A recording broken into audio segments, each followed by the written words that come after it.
Okay, so for our next guest speaker, we've got Graham Jarry coming up. He's got a 1-into-2 subdivision. So please make a welcome, Graham Jarry. Come down. Beautiful. There you go. Hello, buddy. Thank you.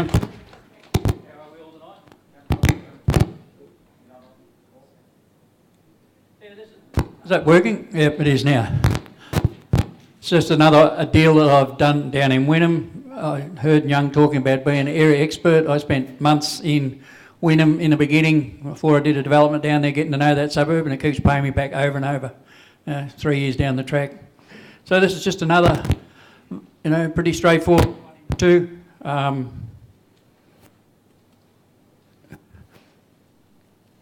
Details there, pretty straightforward. It's the house. I tried to actually get rid of this house. You can see they've, at some point there, they put a new roof on it, and they'd put some aluminium windows and that in it.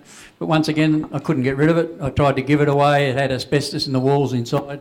I just thought because it was a reasonable sort of house that I could at least get rid of it. It would save me the demolition costs, which the demolition was a nightmare on this. Pretty straightforward, but it turned into a nightmare. So it's just an 800 square metre block, 3 bed, 1 bath, pretty straightforward. It was a deceased estate. That's just an aerial view of the house, sat pretty well over the middle. Okay. Ice cream. Hello. So that's just an overview of it. The house sat in the middle like they usually do with these things.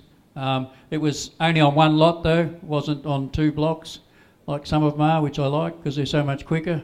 It was a deceased estate, and I got a phone call from the agent, or one of the agents that I know pretty well, that I spent in that time doing my due diligence and getting to know the area. I spent a lot of time getting to know real estate agents, and I got a phone call, went down, wasn't on the internet, he'd only just listed it that morning, met up with him on site within an hour, and put a contract on it there and then, and put an offer in on a contract that they didn't accept it straight up. But I had it under contract the next day, and 70 grand less than what they were expecting to get for it. So you can do it, you really can, put in low offers. You just don't know what people are going to accept. I was a cash buyer. I use investors to do all my deals. I don't put any money into them, and I have investors who've got cash borrowing capacity, and so I'm able to tell people that I'm a cash buyer, and that makes a big difference. The only condition I put on it was a 7-day due diligence, which I always do because I can get out of it if I want to on that due diligence clause without telling them what it is. Yeah, so 60 grand less than what the asking price was. But then there was one thing I was aware of on the property. I needed to get stormwater from the neighbours, and it took me a couple of days to find the neighbour because the address that I'd looked up for the neighbour, she was deceased, so I tracked down the son, and he said to me that he wanted 10 grand just to go 2 metres under his fence. Well, there was no fence. That was it. He wanted 5 grand cash and a new fence. And so I just worked out I'd be roughly 10 grand. So I went back to the purchaser or to the seller and said, this property that I'm buying is for a development, so it doesn't matter whether it's me or somebody else. He's going to want the same price off him. He's going to want 10 grand to get access to his property. So they gave me that 10 grand off. I was surprised. I asked for the 10 thinking I might have gone halfway with them, but they came to the party and gave me the full 10 grand off. So, it cost me nothing for the fence, and that because they paid for it in the reduced price. So, asking you receive. You hear that crap sometimes, but it's true. Like, I always go in and offer low ball. And the advantage of that was that because the agent had come to me and nobody else had access to it, was able to bid it up in price, I took it off the market there and then, the next day. So the owner gave me the consent to lodge the DA before I settled. As another thing, I also asked for the right to apply for the power abolishment. Those things didn't happen because, being a deceased estate, it hadn't transferred into the estate, so they didn't have legal right to be able to sign in that thing because they technically weren't the owners of it. So whilst I started to do the DA, I couldn't submit it because they didn't have the they would have had to sign the DA as the owners, and they couldn't do that. So that was the first delay I experienced. I don't know what happened with the power abolishment, but that went through and got disconnected before we ended up settling, which wasn't meant to happen. Because of the delays, the power abolishment had been put in and at a set date, and that went ahead and happened. Also, there was a 6,000 litre water tank on the site, which I usually sell off anything I can. That went up on Gumtree and sold in no time. Craig missed out on that one, but he got the next one. There was a pump with it. But so based on when the settlement was meant to be, I told them they could have the tank the next day, and I forgot about it. They paid for the tank, and so prior to settlement, the tank disappeared. But I just didn't tell them because what am I going to tell them? You know, the tank's gone. But they were happy with it. So and I had right to access the property to do whatever I wanted to do, just to get quotes and all those sort of things for demo, which I pretty well knew what was going to cost me anyway, but not the nightmare it was going to be. What's that? Oh, don't know what happened there. The water was at the front of the site along the footpath of the boundary.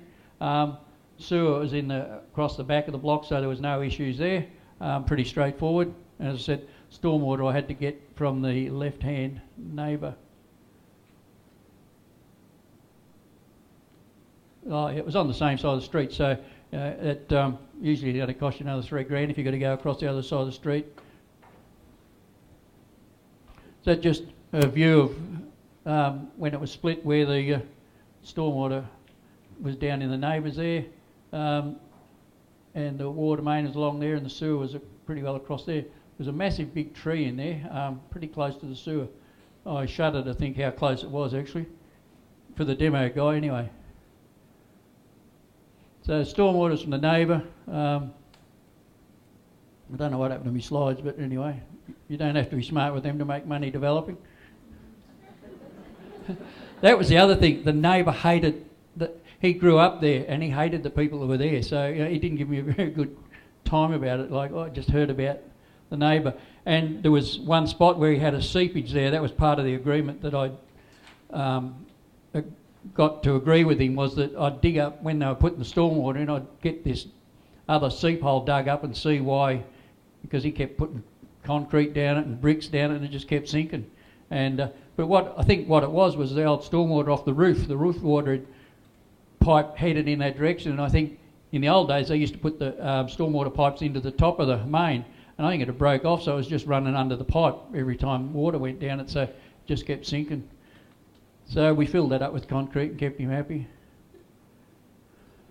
As I say, he wanted $5,000 cash and colour bond fence, and I got the $10,000 back for that.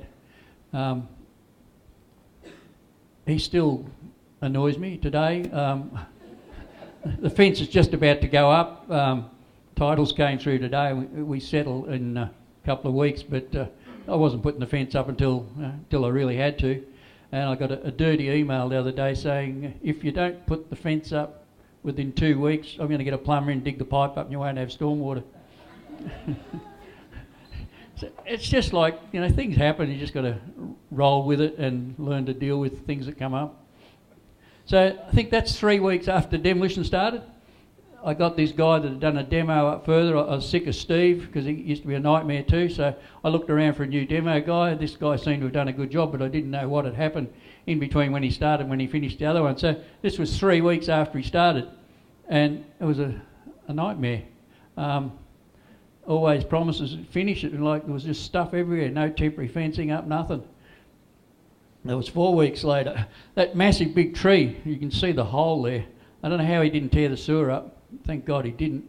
But it was about 15 metres to 20 metres high, that tree, and he just whacked it with the excavator. Didn't pull it down or try and cut anything off. So he gave it a whack, wiped out the back fence. There's another shed over here flashing on that. This fence here, there was a pool the other side of it. Luckily nothing went into that. Broke the retaining wall. So eventually I was pretty patient because the DA had been held up as well, so it hadn't gone through. And what do you do?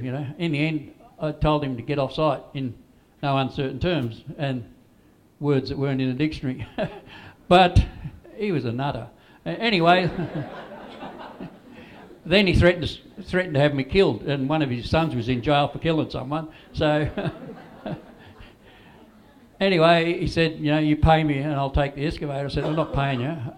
What you haven't done, I'm taking out of it first. I'd already decided what I was going to do. I'd had someone else come around to look at it and tell me how much it would cost to finish it off. And then I took the price of the fixing the fence, the fixing the shed, and that fence there actually, I think he called that fixed actually.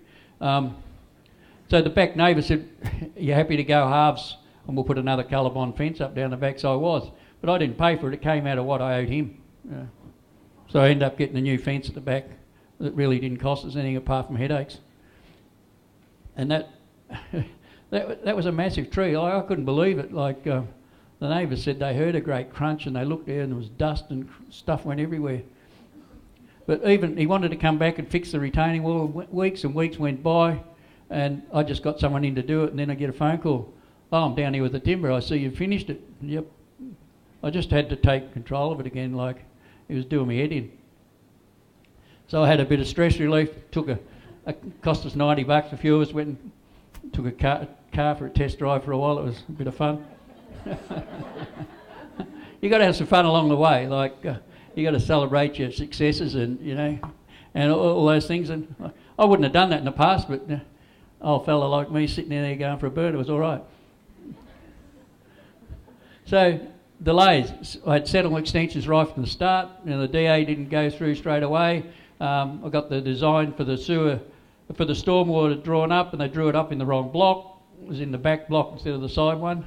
That was the other thing with that neighbour. I tracked down who the rear neighbour was because that had just sold, and I could get access to that stormwater in that yard as well. But because it had just sold, the records didn't show up anywhere. And eventually, once they did, the owners were down in Sydney, but I couldn't find a phone number, so I jumped on a plane, went down to Sydney to see if I could get the stormwater cheaper from them, but it was going to be a nightmare because it was in the middle of their yard. And they were worse than the bloke beside us. They had Aston Martin sitting in the driveway, and they wanted more than he did, so I just went back to the original plan. So there were DA delays, the demolition, and the guy that came in to finish the demolition cleared that block. It was all gone in 2 days, Stormwater. There was one thing too with the stormwater. It was going to be like a 2 metre manhole. And I thought, this guy will go through there, go off his head. So the engineer and the town planner were able to negotiate with the council to have it submerged, so they didn't, you go in the backyard and you couldn't see the stormwater manhole, which was good, because there was a stormwater manhole at the front of the block on the footpath. And I tried to find out the depth of that, thinking, because the slope to the back, I thought, if I can get to that manhole, I won't have to go into his yard. Nobody could tell me how deep it was, so I went down there one night when it was dark and lifted that manhole, and boy, they're heavy. And dropped the tape measure down to see how deep it was, but alas, it was too shallow. It wouldn't run uphill. There, so I got death threats, and he even came back and when he wanted to fix the back fence, because the back neighbour was an AMBO, and he even said to the AMBO he's going to have me killed, and they just said, get out, you're not I don't want you here either. So they did the back fence, they installed it, they purchased the stuff and put it all together, installed it. So for $500 I ended up with a pretty good fence, and it made it look better. So fixed the fences, fixed the retaining wall. Oh, okay. I'm dancing in the one spot, he told me. So here's the numbers. Purchased at 505. I knew when the agent rang me, because I knew what the prices were in the suburb. I purchased it at 505. Stamp duty was about 18 grand. Demolition was 12. Sewer and water about 10. Legals 3 grand. Marketing 400. And I used FSBO. And I use many agents as well, because I market the land myself through builders with house and land packages. My investor this time got sucked in by an agent saying that they had a buyer for both blocks, and so we went with them. They didn't, and then they came back to us a while later and said that they had a buyer for one. something like 330 grand or something, which was way below what I wanted, and told them to, if they wanted to sell it, to work a bit harder. And then he came back to me, this agent came back to me and he said, because I got 380 for one, he said to me, he said, it must have been a fluke that you got 380 for that, he said. I said, excuse me? He said, I think it must have been a fluke that you got 380,000. So that really got under my skin.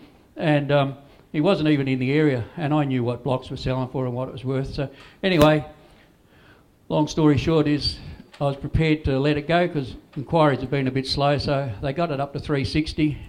He gave me the contract to sign, and I said, before I'm going to sign this, we're going to talk about your commission. And we don't discount commission. I said, well, I'm not going to sign the contract. I'll wait a bit longer. So I got $2,000 off the real estate agent for commission. I knocked him down $2,000 on the commission.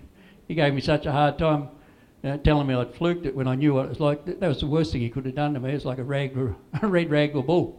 And I would not have signed it if he hadn't come down $2,000 in his commission. I was dead serious.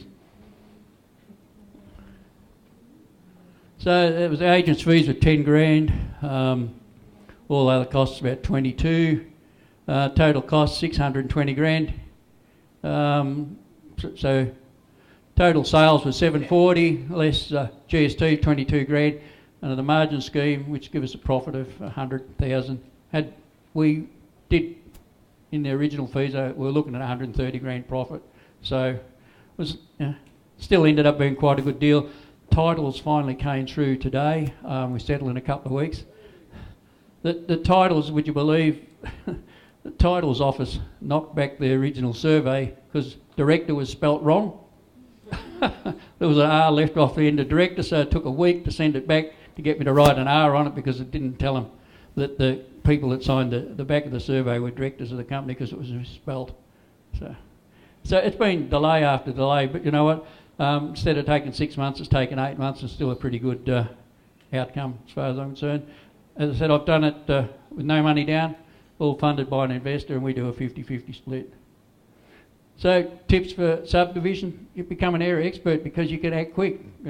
As I said, that 3 months I spent getting to know that suburb in the beginning, it just keeps paying me back 3 years down the track over and over again. Something comes on the market, I'll know whether it works because I'll know the area pretty well. The only thing I don't usually know is where the sewer and stormwater is, and my due diligence will give me the time to, just to look at that. Be conservative with your numbers. That actually, the profit we made on that was in excess of what the original FISO was.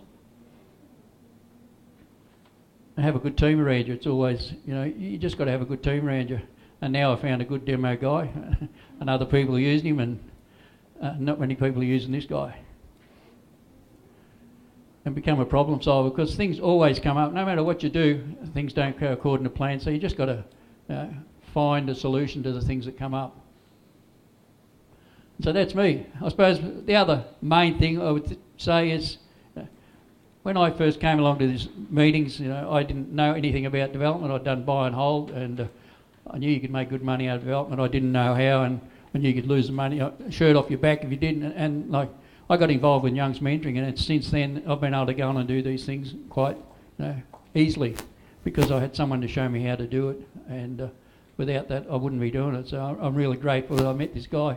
Because it's given me the life through in a good job, high-paying job, just to be able to do this. It's given me a lifestyle today.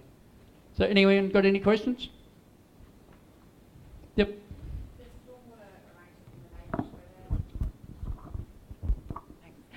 Great subdivision. The stormwater arrangement in the neighbours that you had to come to, were there any easements that had to be imposed on that? Simple answer, no.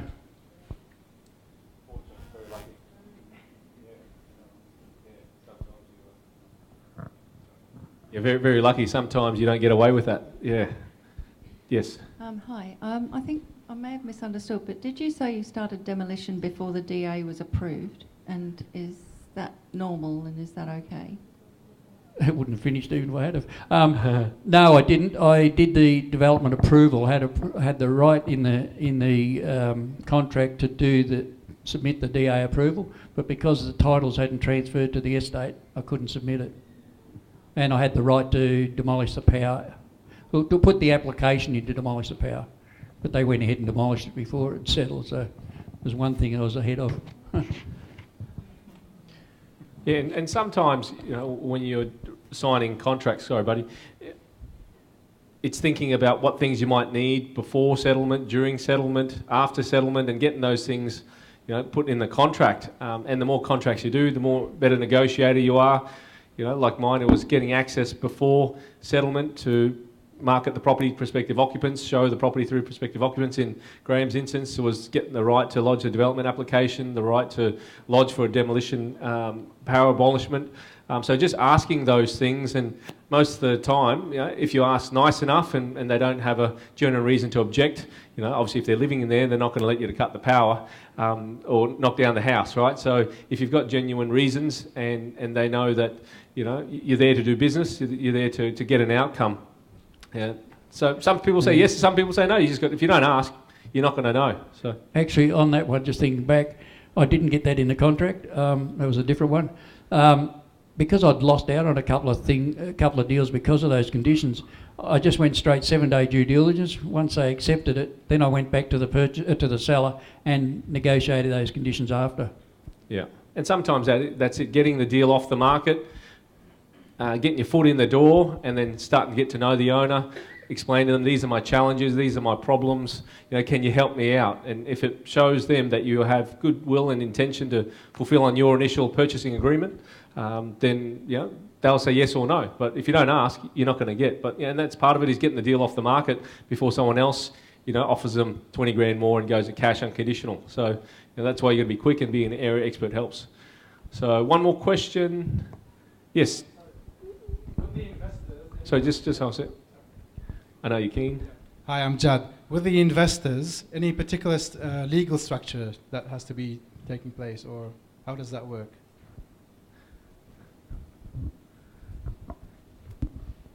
I've got a joint venture agreement drawn up between us, and you negotiate whatever you want to negotiate between the two people. We just use a company, both shareholders of the company, both directors of the company. They pay the bills. I find the deal. I put the deal together, organise the sale of the land. Pretty straightforward. Yeah, and the actual technicalities of that, how you set it up, companies, structures, trusts, it's a 5-day seminar in itself. So, and you've got to talk to your accountant. Apparently he's the most important person in the room, apparently, so you've got to ask him that. So, let alone your town plan engineer, everyone else, right? So, awesome. Let's acknowledge Graham J for his time. Good job, buddy. Good job. Good on you.